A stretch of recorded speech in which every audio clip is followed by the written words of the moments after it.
എൻ്റെ എല്ലാ പ്രിയ സുഹൃത്തുക്കൾക്കും നമസ്കാരം. ഇന്ന് നമുക്ക് വില്വമംഗലത്തെ സ്വാമിയാരുടെ വേറെ ഒന്ന് രണ്ട് കഥകൾ കൂടി കേൾക്കാം. ഒരു ദിവസം അഷ്ടമി നാളില് വില്വമംഗലത്തെ സ്വാമിയാർ വൈക്കത്ത് ക്ഷേത്രത്തിൽ ദർശനത്തിനായി ചെന്നു. അപ്പോൾ അമ്പലത്തിനകത്ത് നിറയെ ബ്രാഹ്മണർ ഊണ് കഴിച്ചുകൊണ്ടിരിക്കുകയായിരുന്നു. എങ്കിലും സ്വാമിയാരകത്ത് കിടന്ന് നടയിൽ ചെന്നപ്പോൾ ഭഗവാൻ ശ്രീകോവിലിനകത്തില്ല. അതെന്താണ് ഇങ്ങനെ വരാൻ എന്ന് വിചാരിച്ചുകൊണ്ട് സ്വാമിയാർ അമ്പലത്തിലെല്ലാം സൂക്ഷിച്ചു നോക്കിയപ്പോൾ ഭഗവാൻ ഒരു വൃദ്ധ ബ്രാഹ്മണന്റെ വേഷമായിട്ട് വടക്കേ ചുറ്റമ്പലത്തിൽ ഒരു തൂണിൻ്റെ ചുവട്ടിലിരുന്ന് സദ്യ ഉണ്ണുന്നു.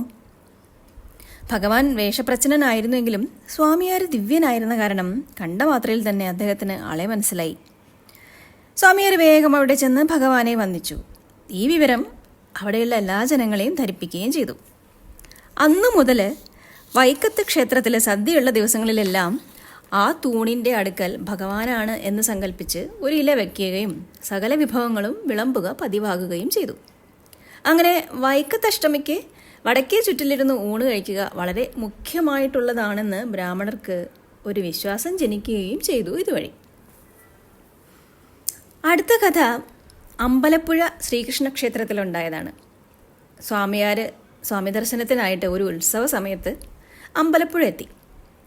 അവിടെയും സ്വാമിയാർ അമ്പലത്തിൽ ചെന്നപ്പോൾ ഭഗവാൻ ശ്രീകോവിലിനകത്തില്ല. അങ്ങനെ സ്വാമിയാർ പ്രദക്ഷിണമായിട്ട് ചെന്നപ്പോൾ ഭഗവാൻ ഒരു പട്ടരുടെ വേഷമൊക്കെ ഇട്ട് നാടകശാലയിൽ മാരാരുടെ സദ്യയ്ക്ക് വിളമ്പിക്കൊണ്ട് നിൽക്കുന്നു. ഉടനെ സ്വാമിയാർ അവിടെ ചെന്ന് വന്ദിച്ചു. എന്നിട്ട് ചോദിച്ചു, ഇവിടെ വയ്ക്കാനും വിളമ്പാനുമൊക്കെ ധാരാളം ആളുകളുണ്ടല്ലോ, പിന്നെ അവിടെ നിന്ന് കൂടി ഇങ്ങനെ കഷ്ടപ്പെടുന്നത് എന്തിനാ?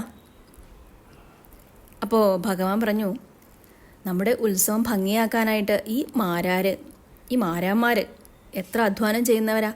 ഇവർക്ക് തൃപ്തിയാകും വണ്ണം ഭക്ഷണം കൊടുക്കുക എന്നുള്ളത് നമുക്ക് വളരെ സന്തോഷം തരുന്ന കാര്യമാണ്.